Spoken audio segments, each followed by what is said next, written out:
Microbes as bio fertilizers. Bio fertilizer क्या होते हैं? जो कि उर्वरक शक्ति होती है, जो फर्टिलिटी पावर है सॉइल की, उसको बढ़ाते हैं। तो इसमें क्या किया जाता है? Use of chemical fertilizer to meet over increasing demand of food cause pollution. यदि हम लगातार जो खाद वगैरह खेतों में डालते हैं हर सीजन में, हर फसल फसल के एक साइकिल के बाद, तो उसमें क्या है, ज़्यादा खाने की पैदावार वगैरह है उसको बढ़ाने के लिए यूज किया जाता है, लेकिन ये पोल्यूशन बड़ा फैलाता है।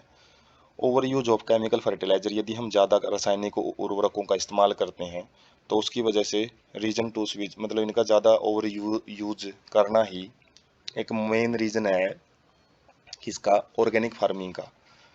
ऑर्गेनिक फार्मिंग में किया जाता है, कोई भी केमिकल वगैरह है, केमिकल फर्टिलाइजर, पेस्टिसाइड वगैरह ये यूज नहीं किए जाते, तो उसमें बायो फर्टिलाइजर हैं वो यूज किए जाते हैं। तो बायो फर्टिलाइजर क्या है? इनके अंदर वो ऑर्गेनिज्म आ जाते हैं जो कि enrich nutrient quality of soil, जो कि मिट्टी की पोषक तत्व वाली जो गुणवत्ता है उसको इंक्रीज कर देते हैं। Main source are bacteria. तो बायो फर्टिलाइजर में जो मेन सोर्स हैं जो कि मिट्टी की उर्वरक शक्ति बढ़ाते हैं, उसमें बैक्टीरिया, फंजाई और साइनोबैक्टीरिया, मतलब ब्लू ग्रीन एल्गी बैक्टीरिया में ही आ जाते हैं ये बैक्टीरिया का टाइप है। तो ये मेन सोर्स होते हैं जो बायो फर्टिलाइजर में यूज किए जाते हैं। उसके बाद nodules on leguminous plant. Leguminosae family होती है, जो दालें या फिर जो सोयाबीन वगैरह जो कि प्रोटीनस फूड होते हैं खासकर, तो उनकी जड़ों के अंदर राइजोबियम टाइप का एक बैक्टीरिया पाया जाता है जो कि नाइट्रोजन फिक्सेशन भी करता है। नाइट्रोजन फिक्सेशन करेगा तो नाइट्रेट्स वगैरह है, जैसे बता रहा, क्या फिक्स नाइट्रोजन, जो नाइट्रोजन गैस है उसको ऑर्गेनिक फॉर्म में नाइट्राइट नाइट्रेट्स की फॉर्म में बदल देता है, जो कि प्लांट्स एक न्यूट्रिशन के रूप में यूज कर सकते हैं। और free living bacteria fix atmospheric nitrogen in soil, और कुछ ऐसे फ्री लिविंग भी होते हैं तो सिम्बायोटिक एसोसिएशन में रहता है, जो कि जड़ों में पाया जाता है, माइकोराइजा बना के रहता है ये। माइकोराइजा मतलब एक एसोसिएशन होता है, जड़ों के साथ मिलकर काम करता है ये, जड़ें इनको खाना पानी देती रहती हैं और जो राइजोबियम है वो उनके लिए नाइट्रोजन फिक्सेशन करेगा। जबकि कुछ फ्री लिविंग बैक्टीरिया, मिट्टी के अंदर कुछ बैक्टीरिया पाए जाते हैं जो डायरेक्टली क्या करते हैं, नाइट्रोजन को फिक्स करते हैं, अलग अलग फॉर्म में बदलते हैं, अमोनिया की फॉर्म में, अमाइनो आयन्स, अमोनियम आयन है उनकी फॉर्म में बदल देते हैं। जो +1 क्लास में एक नाइट्रोजन साइकिल चैप्टर रहता है तो उसके अंदर भी काफ़ी डिटेल में ये प्रोसेस है वो समझाई गई होती है। तो एजोस्पाइरलम और एजोबैक्टर ऐसे ही फ्री लिविंग बैक्टीरिया होते हैं जो नाइट्रोजन फिक्सेशन करते हैं। तो ये बायो फर्टिलाइजर्स क्या रहते हैं मेनली, जैसे कि कुछ जगह पे दालें हैं उनको उगाया जाता है। कब? जैसे एक फसल का साइकिल पूरा हो जाता है तो दालों को उगाया जाता है, और उसके बाद जब भी वो पेड़ अच्छे ढंग से एक मैच्योर स्टेज तक जा रहे होते हैं तो उसी टाइम उसको मिट्टी में मिला दिया जाता है, जो अलग अलग एग्रीकल्चर प्रैक्टिस के द्वारा। उससे क्या होता है कि जो लेग्यूमिनस प्लांट होते हैं उनकी जड़ों में पाया जाने वाला जो राइजोबियम होता है वो ज़्यादा से ज़्यादा नाइट्रोजन को नाइट्रेट या नाइट्राइट्स की फॉर्म में बदल देता है, ताकि जो अगली वाली जो हम फसल उगाएं उस नाइट्रेट्स को प्लांट है वो यूज कर सके। तो ये हम देख सकते हैं अलग अलग प्रकार के जो बायो फर्टिलाइजर इनएकुलेशन के अंदर हम bacteria, fungi, algae, symbiotic association जैसे राइजोबिया, वीएम, इनको यूज करते हैं। तो इसमें इम्प्रूव सोइल हेल्थ, तो इसमें मिट्टी की जो हेल्थ है, स्वास्थ्य है, उसको इम्प्रूव किया जाता है। Maintain microbial constrain in the soil, मतलब इनके जो लेवल है उनको मेंटेन करके रखा जाता है, जिससे कि नाइट्रोजन फिक्सर, पोटासियम, फास्फोरस और माइक्रो न्यूट्रिएंट्स को ये ज़्यादा से ज़्यादा मिट्टी के अंदर बढ़ाने का काम करते हैं। मेंटेन सिम्बायोटिक रिलेशनशिप है, तो साथ में सिम्बायोटिक एसोसिएशन रिलेशनशिप है वो मेंटेन करके रखा जाता है, जैसे राइजोबियम है। तो ये एक टाइप से हमको यहाँ पे समझाने की कोशिश की जा रही है, जो केमिकल फर्टिलाइजर हैं उनको हम यूज करते हैं अलग अलग फसल की पैदावार बढ़ाने के लिए, लेकिन उनको यूज को हम कम कर सकते हैं। और कुछ सोयल पैथोजन होते हैं। सोयल पैथोजन का मतलब है मिट्टी के अंदर ऐसे डिजीज कोजिंग ऑर्गेनिज्म होते हैं जो कि प्लांट को नुकसान पहुंचा सकते हैं, तो उनको भी ख़त्म करते हैं साथ साथ में। तो ये फर्टिलाइजर तो बढ़ाते ही हैं, मतलब फर्टिलिटी पावर तो बढ़ाते ही हैं, साथ में इन सॉइल पैथोजन को भी ख़त्म करते हैं। तो ये बायो फर्टिलाइजर्स का बड़ा ही इम्पोर्टेंट रोल रहता है प्लांट की ग्रोथ में, ऑर्गेनिक फार्मिंग के अंदर। तो फंजाई एज बायो फर्टिलाइजर, तो कौन से फंगस है जिनको हम बायो फर्टिलाइजर के रूप में यूज कर सकते हैं? सिम्बायोटिक एसोसिएशन विद प्लांट्स, तो ये भी सिम्बायोटिक एसोसिएशन बना के रहता है, जिसमें जैसे माइकोराइजा के रूप में रहता है, जड़ों के साथ मिलकर रहेगा, और ज़्यादातर की स्पीसीज के जो फंगस है वो यूज किए जाते हैं। ग्लोमस जो जीनस है इसके फंगस काफ़ी यूज किए जाते हैं। Fungal symbiont absorb phosphorus from the soil and pass it to the plant.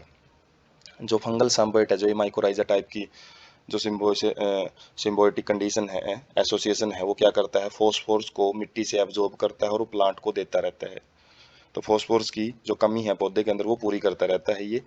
Also make plant resistance, साथ में ये प्लांट को किसके प्रति भी रोग प्रतिरोधक क्षमता उसमें पैदा करता है, उससे मतलब बचाव कर लेता है रूट बोर्न पैथोजन से। बोरने बोरने का मतलब है नुकसान पहुंचाने वाले, जड़ों को नुकसान पहुंचाने वाले जो डिजीज काजिंग ऑर्गेनिज्म होते हैं उनको खत्म कर सकता है। बोरने का मतलब लिए हुए भी बोल सकते हैं हम, जो रूट के अंदर आ सकते हैं डिजीज कॉजिंग ऑर्गेनिज्म उनको खत्म करता है। Tolerance to salinity and drought, जो सूखा वगैरह पड़ जाता है कई बार, और जो सैलिनिटी ज़्यादा नमक की मात्रा आ जाती है पानी में, उससे भी बचाव करता है, मतलब उसका कम से कम नुकसान होने देता है प्लांट को। Increase in plant growth and development, तो प्लांट की जो ग्रोथ होती है और जो विकास होता है उसको भी ये बढ़ाने का काम करता है। साइनोबैक्टीरिया एज बायो फर्टिलाइजर, तो कौन से ब्लू ग्रीन एल्गी है वो यूज किए जाते हैं बायो फर्टिलाइजर एजेंट के रूप में।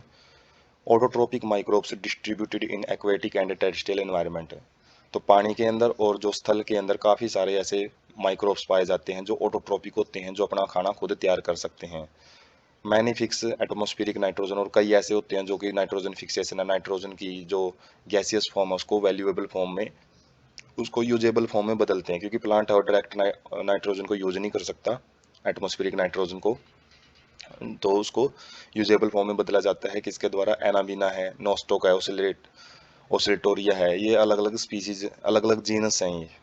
जीनस के नाम की क्या खास बात होती है, वो अल्फाबेट उसका फर्स्ट लेटर कैपिटल होता है। जो हमने जो लिविंग वर्ल्ड है सबसे पहला चैप्टर होता है +1 क्लास का, तो उसके अंदर ये डिस्कस किए हुए हैं। तो ये नाम को देखते ही हमको आइडिया लग जाना चाहिए कि जीनस नेम है या स्पीसीज नेम है। उसके बाद है serve as bio fertilizer in paddy field, तो पैडी फील्ड होते हैं जो धान के खेत होते हैं, तो उनके अंदर ये बायो फर्टिलाइजर का काम करते हैं तीनों cyanobacteria. Also add organic matter to the soil and increase its fertility, और साथ में क्या करते हैं, ऑर्गेनिक मैटर होता है जो उसको बढ़ा देते हैं, ताकि जो डायरेक्ट जैसे प्लांट की मेहनत लगती है इनऑर्गेनिक सब्सटेंस से ऑर्गेनिक सब्सटेंस बनाने के लिए, तो जो ऑर्गेनिक मैटर है ये डायरेक्ट ये उसको ऐड कर देते हैं, और जिससे जो ऑर्गेनिक मैटर है वो जो भी प्लांट है उसको आसानी से यूज कर सकता है, और जिससे मिट्टी की जो उपजाऊ शक्ति है वो ऑटोमेटिकली बढ़ जाती है। Available commercially in market and farmer use these regularly, तो ये मार्केट के अंदर काफ़ी मात्रा में पाए जाते हैं और इनको अवेलेबल होते हैं मतलब, और किसान इनको रेगुलरली यूज कर सकता है।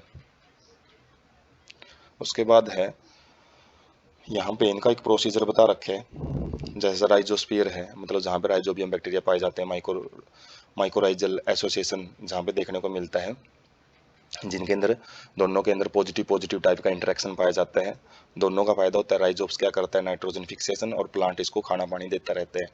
तो उस एसोसिएशन में से राइजोबियम बैक्टीरिया को अलग से निकाल लिया जाता है, उसके अंदर laboratory and green house screening की जाती है, मतलब उसको चेक कर करके देखा जाता है, उसके अंदर अलग अलग एक्सपेरिमेंट करके देखे जाएंगे कि ये कितना कारगर है। उसके बाद उसको फील्ड के अंदर इवेलुएट के लिए उसको रख दिया जाता है खेतों में, उसको जो भी फसलें हमने यहाँ पे उनके द्वारा तैयार की हैं तो उसको अब फील्ड के अंदर यूज किया जाता है। अब यहाँ पे तो उसको सारी जो कंडीशन फेवरेबल कंडीशन दे रखी है, लेकिन फील्ड में तो हर टाइप की कंडीशन रहेगी, उसमें उसको चेक किया जाता है कि कितना कारगर है ये। उसके बाद combination of strains and synthetic synergistic effect on the crops, तो उसके बाद अलग अलग नस्लों को, अलग अलग जो स्ट्रेन होती हैं उनको एक साथ मिला के उनके जो हाइब्रिडाइजेशन है वो तैयार की जाती है, और उसके बाद उनके जो क्रॉप्स हैं, क्रॉप के ऊपर उनका इफेक्ट देखा जाता है कि कितना फ़ायदेमंद है ये। Product refinement and toxicity analysis, उसके बाद क्या किया जाता है, प्रोडक्ट को रिफाइन मतलब साफ़ किया जाता है, और उसके जो टॉक्सिक्स इफेक्ट हैं उनको भी निरीक्षण किया जाता है। उसके बाद उसका प्रोडक्ट फॉर्मुलेशन, मतलब एक ऐसा प्रोडक्ट तैयार किया जाता है जिसको हम खेतों में यूज कर सकते हैं और मार्केट में बिक्री के लिए सबसे पहले उसको अप्रूव किया जाता है, रेगुलेटरी अप्रूवल एंड सर्टिफिकेशन, उसको सर्टिफिकेट दिया जाता है भाई ये कोई भी अलग अलग टाइप की जो नुकसान है वो नहीं पहुंचा सकता, तो इसके लिए अप्रूवल ज़रूरी होता है उसका, भाई उसको मार्केट में यूज कर भी सकते हैं नहीं कर सकते, और सर्टिफिकेट मिलता है उसको उसकी प्योरिटी के लिए हो सकता है, उसकी गुणवत्ता के लिए हो सकता है। और उसके बाद एक न्यू प्रोडक्ट के रूप में उसको मार्केट के अंदर लॉन्च कर दिया जाता है। तो ये बायो फर्टिलाइजर जो मार्केट में हमको अवेलेबल होते हैं, तो वो इस प्रोसीजर से गुजरते हैं। उनको लिया तो नेचुरल इकोसिस्टम से ही जाता है, लेकिन उसके बाद उसकी काफ़ी सारी लैब के अंदर और फील्ड के अंदर इवेलुएशन करके उसके बाद हाइब्रिडाइजेशन वगैरह करके अलग अलग नस्लों की ज़्यादा से ज़्यादा अच्छी क्वालिटी है वो तैयार की जाती है।